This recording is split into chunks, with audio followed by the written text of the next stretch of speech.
नमस्कार, आप सभी को स्वागत करता हूं गुरुकुल दर्शन नॉलेज चैनल में। आशा करता हूं आप सब स्वस्थ हैं और आप लोगों की आध्यात्मिक उन्नति आगे बढ़ रही है। मैं हर बार आपको समझाते आया हूं कि अहंकार आपकी साधना को खंडित कर सकता है, अहंकार आपको सर्वनाश की तरफ लेके जा सकता है। आज मैं अपना सच्चा अनुभूति आप सभी को बताऊंगा, किस प्रकार से माँ तारिणी, माँ तारा, जिनकी द्वितीय चरण की उपासना मेरे मन में आ रही थी, मैं करने की कोशिश कर रहा था। बहुत कम समय में किस तरह से माँ ने मेरे अहंकार को चूर कर दिया और मुझे ये समझाया कि किसी भी तत्व, जिस प्रकार की तत्वों की उपासना जिस प्रकार से, जिस विधि से होना चाहिए उसी विधि से करना ज़रूरी होता है, वरना उसमें कभी सफलता नहीं मिलता है। देखिए इस वीडियो को पूरा, आपको बहुत अच्छा ज्ञान मिलेगा। अगर आपको लगता है कि ये वीडियो आपके लिए उपयोगी है और ये वीडियो आपको पसंद आया है, थोड़ा मुझे सपोर्ट कर दीजिएगा, लाइक कर दीजिएगा, ज़्यादा से ज़्यादा इस वीडियो को शेयर कर दीजिएगा।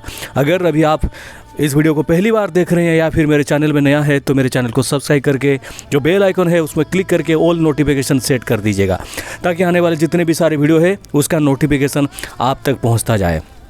ये बात है, दरअसल मैं जब 3-4 महीने पहले की ये बात है, जब मैं द्वितीय चरण माँ तारा की साधना में आगे बढ़ रहा था। मैं आप सभी को आज एक ऐसी बात कहने जा रहा हूँ जिसको कभी मैंने उजागर नहीं किया था, लेकिन आप सबके भलाई के लिए, आप सबके अच्छे के लिए मैं एक बहुत बड़ा रहस्य को उजागर करने जा रहा हूँ। देखिए, माँ तारा जो कि नील सरस्वती हैं, माँ तारिणी हैं, उग्र तारा हैं, एक जटा है, उनके विभिन्न स्वरूप का विभिन्न प्रकार की उपासनाएँ होती हैं।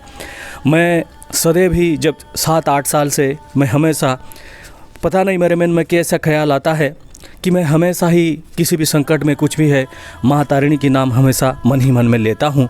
और आप सब जानते हैं उनकी एक सिद्धपीठ है उड़ीसा के केवंझर में, घटगांव में, जो कि माँ तारिणी नाम से प्रसिद्ध हैं। और वो इतनी शक्तिशाली हैं, उनकी ऊर्जा इतना प्रचंड है कि अगर कितना भी बड़ा संकट हो, अगर आप उनके नाम पे एक नारियल बांध देंगे किसी भी जगह पे या फिर नारियल भेजने की बात करेंगे तो आपकी मनोकामना पूर्ति हो जाती है। और इसका जीवंत उदाहरण मैंने देखा है। एक बार मेरी जो मुझसे जो बड़ी बहन है, उनकी शादी चल रही थी, तब जब बारात आने का समय, बहुत बड़ा तूफ़ान आने वाला था। ये घटना, इसके साक्षी मैं हूँ, मेरी माँ हैं, घर वाले सब हैं। तो गर्मी का टाइम पे शादी था शायद से। उस समय पता नहीं कहाँ से कैसे तूफ़ान आया, किस प्रकार से आया, और बहुत ज़ोर से बारिश होने वाला था। तो मेरी माँ जो है वो रोती रोती गई, हमारे पूजा घर में गई। पूजा कक्ष में जाने के बाद माँ तारिणी के नाम पे एक नारियल और एक लाल कपड़ा, सिंदूर, धूप बत्ती बांध के ये कहती हैं कि माँ, अगर सच में मैं तुम्हें कभी बुलाई हूँ, कभी मैं तुम्हारी भक्ति भाव से प्रार्थना की हूँ, तो ये बारिश को रोक दो, और नहीं तो बहुत कुछ अनर्थ हो जाएगा, क्योंकि चारों ओर सारे जो प्रिपरेशन सब कुछ बर्बाद हो जाएगा। तब बारात होने वाले ही थे। शायद मेरी बड़ी बहन की शादी थी उस समय, मुझसे बड़ी या उनसे बड़ी, मैं ठीक से याद नहीं कर पा रहा हूँ, क्योंकि उस समय इतना एज भी नहीं था मेरा।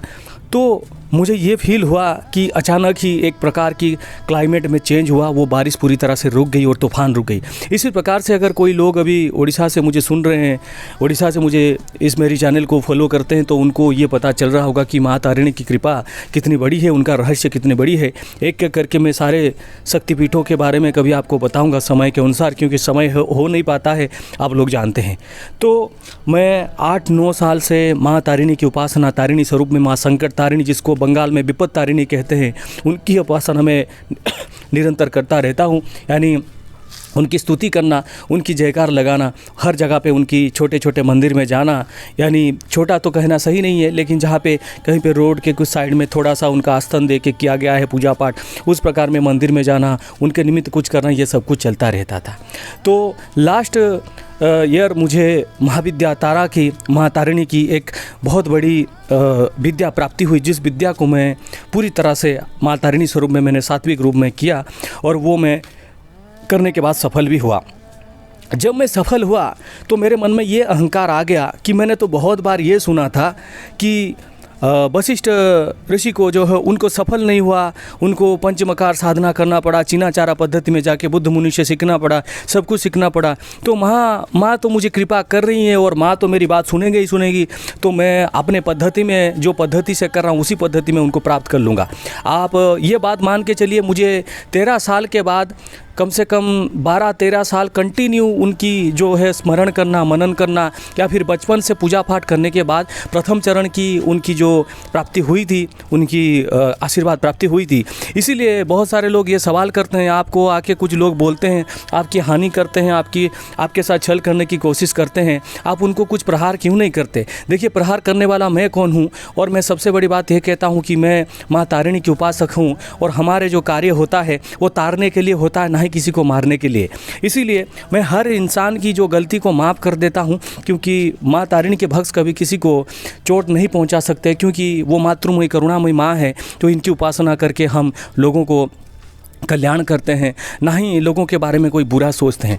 इसीलिए कोई भी कुछ कहता है तो हम माता रानी के ऊपर छोड़ देते हैं, वो कैसे तारेगी, वो कैसे मुझे विपद से रक्षा करेगी, वो उसका ऊपर डिपेंड है। तो बात दरअसल ये है कि जब मैं साधना कोशिश कर रहा था तो मेरी मन में एक लोभ आया कि मैं द्वितीय चरण महाविद्या तारा की साधना करूँगा, जो कि उसी पद्धति से करूँगा जो कि मैं पहले से माँ तारिणी की सेवा कर रहा था। लेकिन एक बात में मेरे मन में ये अहंकार आ गया कि इस बार वशिष्ठ ऋषि कभी सफल हो नहीं पाए, लेकिन मैं सफल हो जाऊँगा। देखिए कैसे इंसान को कभी कभी परीक्षा होती है, माँ कैसे कैसे परीक्षा लेती हैं, क्योंकि मेरे मन में थोड़ा लोभ जागृत हो गया। अगर मैं गृहस्थ होकर इस प्रकार से माँ तारा की साधना करके अगर उनकी कृपा प्राप्त कर सकता हूँ, तो क्यों ना मैं उनकी जो महाविद्या स्वरूप की एक प्रचंड साधना करके उपासना करूँगा। तो मैंने पूरी तैयारी भी कर ली और सब कुछ बात मैंने मन में ठान ही लिया, और मैंने अपना उपासना शुरू कर दिया। उनकी एकाक्षरी बीज मंत्र की मैंने उपासना शुरू कर दिया। उसके साथ कुछ दूसरा स्तुति था, उसके साथ उनका कुछ कवच था, जिसको पाठ करके उपासना मैंने शुरू किया। लेकिन उपासना शुरू करने का 3 दिन के अंदर अंदर मुझे एक रात को सपने आते हैं। सपने में एक सिद्ध बहुत बड़े स्मशान में 2-3 ऐसे अघोरी और कुछ जो कि वाम मार्ग तांत्रिक के तरह वो लोग बैठे हैं, और वो मुझे मेरे पास कुछ चीज़ में एक नक्शा बना के मुझे बोल रहे हैं कि तुम जिस प्रकार से उपासना कर रहे हो उस प्रकार से उपासना से कोई लाभ नहीं है, क्योंकि माँ तारा को अगर आप उनकी असीम कृपा प्राप्त करना चाहते हो तो उनको पंचमकार या फिर वाम मार्ग या फिर माँ खुद ही बताएंगी तुमको कैसे साधना करना है। लेकिन मुझ में उस समय इतना माँ के लिए भक्ति में लीन था, मैं सपने में देख रहा हूँ, मैं उनके साथ झगड़ा कर रहा हूँ, मैं उनको ये बोल रहा हूँ, आप कैसे ऐसा कह सकते हो कि मैं कैसे कर सकता हूँ? मैं तो महाबली की भक्त हूँ, मैं तो सारे सात्विक उपासना करता हूँ, माँ वैष्णवी का भक्त हूँ, तो मैं किस प्रकार से ये कर सकता हूँ? तो उन्होंने कहा, तुम क्या समझते हो कि पंचमकार या फिर वाम मार्ग की जो साधनाएं होती हैं वो क्या इतरजोनी साधना को कहा जाता है? जैसे कि आप लोग कुछ पिशाच बेताल ये सारे जो अंधविश्वास के सारे जो बात बोलते हैं कि ये करना वो करना, ऐसे कर देंगे, कोटरी उड़ा देंगे, ये सारे चीज़ मैं उनके साथ सपने में बात कर रहा हूँ। वो बोले कि तुम समझ नहीं पाते हो, तुम जिसको मत्स्य बोल रहे हो तुम्हारे मन की विकार होते हैं, जिसको तुम माँ के सामने समर्पण करोगे और तुम्हारे अंदर की अहंकार, वो सारी चीज़ को तुम इस प्रकार से पंचमकार भावना में समर्पण करोगे। तो उनके साथ मैं सपने में भी झगड़ा करने लगा। तो कुछ समय बाद देवी की एक ऐसी शून्य वाणी होती है सपने में, और देवी की ऐसी वाणी होती है, एक जगह पे मैं देख रहा हूँ बहुत सारे ऐसे चीज़ हैं जिसको ग्रहण करने के बाद मैं करोड़पति बन सकता हूँ। मन ही मन में मैं सोच रहा हूँ। दूसरी ओर माँ की असीम भक्ति प्राप्त करने के लिए जितने भी सारे माँ की जो भी साधनाएं होती हैं वाम मार्ग में, वो सारे चीज़ पढ़ा रहे हैं। और कोई मातृतुल्य जो है महिला वो मुझे बोल रही है, अभी तेरे हाथ में डिसीजन है कि तू क्या लेगा क्या नहीं। तो मैं उनको कह रहा हूँ, आप मुझे ऐसे फोर्स कर रहे हो कुछ गलत करने के लिए। मैं मांस नहीं खाऊंगा, मैं मदिरा का पान नहीं करूँगा, मैं मछली का भोग नहीं लगाऊंगा, मैं कुछ भी नहीं करूँगा, मैं बस आपको जो देना चाहता हूँ वो दूंगा। उन्होंने कुछ थोड़ा सा मुस्कुराए और मुझे ये बोले कि अभी तक तेरे अंतःकरण को मेरे लिए तू साफ कर नहीं पाया, आज भी तू इस चीज़ को गलत समझ रहा है और तू चीज़ को समझ नहीं पाया, और तू चला है मुझे फुकारने के लिए, मेरी उपासना करने के लिए। तो उन्होंने तत्क्षणात ही वो सारे चीज़ जो मेरे दाहिने साइड में जो चीज़ थे जो उनको पूजा में लगता, सारे वाम मार्ग के वो धीरे धीरे वो होने लगे। साथ ही साथ मेरे सपने में उन्होंने ये कहा कि अभी भी तेरा स्तर बहुत कम है, जो तू मुझे मेरे पास जो मेरी भक्ति को प्राप्ति कर चुका है, लेकिन तू जिस मार्ग को चुनने के लिए कोशिश कर रहा है उससे पहले तेरे मन में ये विकार को दूर करना है कि तू अपने पद्धति से जो चाहेगा उसी प्रकार को कर सकता है, क्योंकि हर चीज़ का एक सिस्टम होता है। मैंने तो वशिष्ठ को भी वो सारे चीज़ नहीं परमिशन नहीं दिया और उन्होंने भी वो सारे चीज़ दिया। इस प्रकार से वो महिला कुछ ऐसे बात कर रही थी। तो उसी समय मेरे सपने में कुछ और 2-3 लोग आए जो कि मुझे कुछ यंत्र बनाना, वो सारे चीज़ को निर्माण करवाना, वो सब कुछ सिखा रहे थे। लेकिन उनको भी मैंने कुछ गलत भाषा प्रयोग किया और उनको बोला कि तुम मुझे क्यों उलझा रहे हो, क्यों ये कर रहे हो, मैं अपने मर्जी से करूँगा, तुम कौन है तो मेरे और माँ के बीच में आने के लिए। अब यकीन माने उस दिन माँ ये कहते हैं, तुझे और भी भक्ति प्राप्त करने के लिए और मुझे जानना पड़ेगा कि नील सरस्वती का तत्व क्या है, महाविद्या तारा के तत्व क्या है, तारिणी का तत्व क्या है, और सारे तत्व मिलकर मैं कैसे एक जगत जननी जगत माता माँ तारा बनती हूँ, इस चीज़ को जानना तुझे ज़रूरी है। यकीन माने उस दिन के बाद मैंने 2 बार साधना करने की कोशिश की, 2 बार मैं विफल हुआ। और उसका यही कारण था कि उस समय मैंने माँ को जो चीज़ माँ दे रही थी उस चीज़ को मैं समझ नहीं पाया और उस चीज़ को अवॉइड किया, क्योंकि मैं ये सोचा कि मैं तो एक ब्राह्मण हूँ, किस प्रकार से इस मदिरा का पूजा कर सकता हूँ, इस मछली का पूजा कर सकता हूँ। उन्होंने कहा कि जो बाबा जो लोग बैठे थे उन्होंने कहा, जब इतने बड़े बड़े बृहस्पति वशिष्ठ इतने बड़े बड़े सारे चीज़ की जिन ग्रहों के साथ तुलना होती है, जिन तत्वों के साथ तुलना होती है, उन्होंने भी कभी इस प्रकार की चीज़ को प्राप्त नहीं कर पाया था। भले ही समाज उनको कुछ समय के लिए ये कहा कि ये लोग वशिष्ठ मुनि इतना करके एक प्रकार की नास्तिक बन गए, उस प्रकार की चीना चरा और इस प्रकार से बुद्ध मुनि से सारे चीज़ सीख को किए, कभी उनको सात्विक पद्धति में करने की कोशिश नहीं किए। लेकिन सत्यता यही है कि उस वाम मार्ग में जो भी दिया जाता है, कुछ भी किया जाता है, चाहे वो मत्स्य मदिरा या फिर किसी भी प्रकार की तत्वों का प्रयोग किया जाता है, उसमें देवी वो सारे उस व्यक्ति का सारे नकारात्मक चीज़ को ग्रहण कर लेते हैं। और उन्होंने ये भी कहा कि आज के समय में जो लोग सटकर्म के लिए माँ तारा की जो है उनकी तत्व को यूज करते हैं, उनको ज़रूर एक दिन नरकगामी होना पड़ेगा, क्योंकि उनकी नाम ही है तारने वाली, उनकी नाम ही है तारिणी, जो कि जगत जननी माता हैं, जो कि लोगों की जान को बचाने के लिए, लोगों की कल्याण करने के लिए आए हैं, ना ही किसी भी प्रकार की गलत क्रिया करके लोगों को नुकसान देने के लिए। इसीलिए मैं आप सभी को कहना चाहता हूं, एक बार कभी भी अगर साधना में आप सफल होते हो, कभी भी अपनी गुरु की निंदा ना करो। हालांकि मैंने नहीं किया था, लेकिन कभी भी ये ना करो कि आप बहुत लेवल तक चढ़ गए हो और अपने मार्ग आप खुद चुन लोगे, क्योंकि भगवती खुद मार्ग दिखाती है। और भगवती तारा हो, भगवती किसी भी प्रकार की माँ काली हो, भगवती माँ पीताम्बरा हो, वो आपको खुद ही मार्ग दिखाएंगे। किसी व्यक्ति की मार्गदर्शन से आपको कुछ लाभ हो सकता है, लेकिन आपके अंतःकरण को साफ करना पड़ेगा।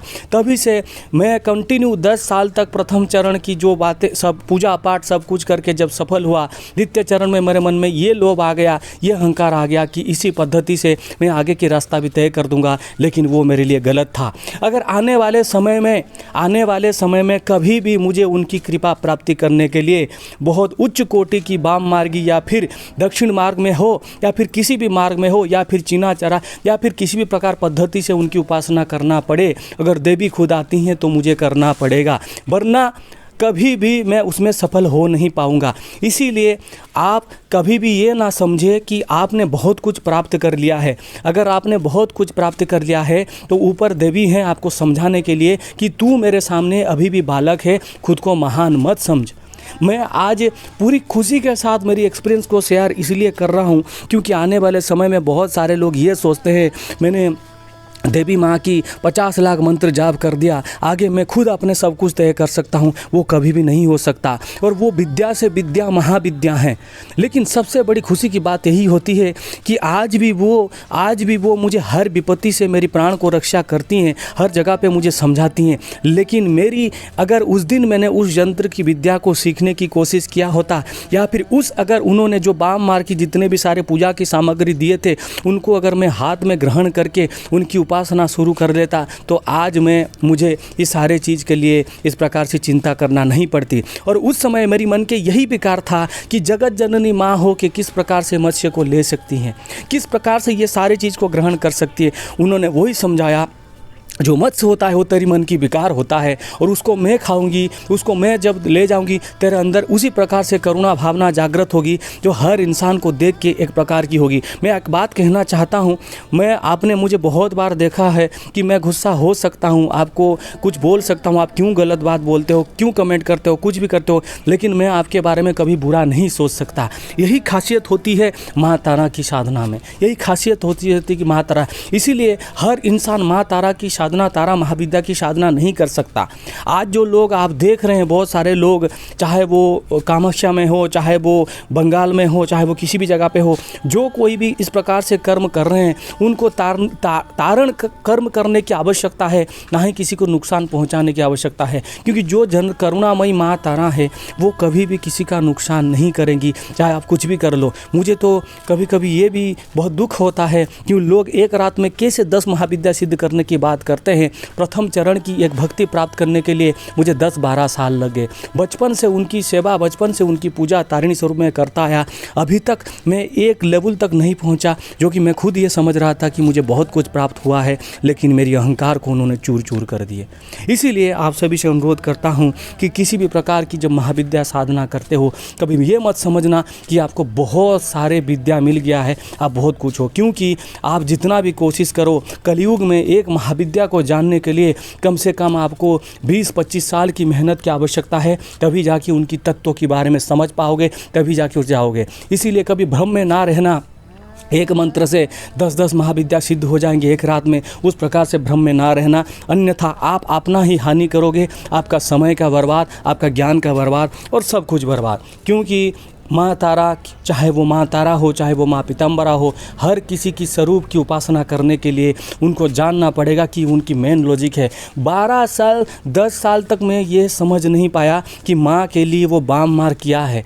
माँ को जो भोग दिया जाता है वो आत्म में जो जितने सारे गंदगी है उसी को भोग दिया है, लेकिन मैं बाह्य चीज़ को हमेशा देखता रहा कि ये यूँ क्यों चढ़ाते हैं, ये नहीं चढ़ाना चाहिए, ये करना चाहिए, वो करना चाहिए। इसी के चलते चलते मैं अपने जो है अभी बीच में मेरी टूटा हुआ है, पता नहीं अभी जगत जननी जगत माता की कब फिर से उनकी कृपा होगी और फिर मैं आगे की रास्ता तय करूंगा। लेकिन इस बार कोई गलती नहीं करूंगा। किसी भी पद्धति हो, चाहे वो चिनाचारा पद्धति हो, चाहे वो हमारे दक्षिण मार्ग की पद्धति हो, चाहे वो वाम मार्ग की पद्धति हो, किसी भी पद्धति में अगर माँ को जानने के लिए मुझे अवसर मिला तो मैं उसको प्राप्त करूँगा। भले ही कोई कुछ कहे कुछ ना कहे, उसे मुझे कुछ लेना देना नहीं है, क्योंकि मातृमोही के प्रेम में जब कोई इंसान पड़ जाता है तो उसको माँ के अलावा और कुछ नहीं दिखता है। ये चिरंतन सत्य है। अगर आप भी माँ के भक्त हैं तो इस चीज़ को जानना जरूरी है। जय माँ तारा, जय माँ तारा, जय माँ तारा। हे जगत जननी, सभी का कल्याण करो।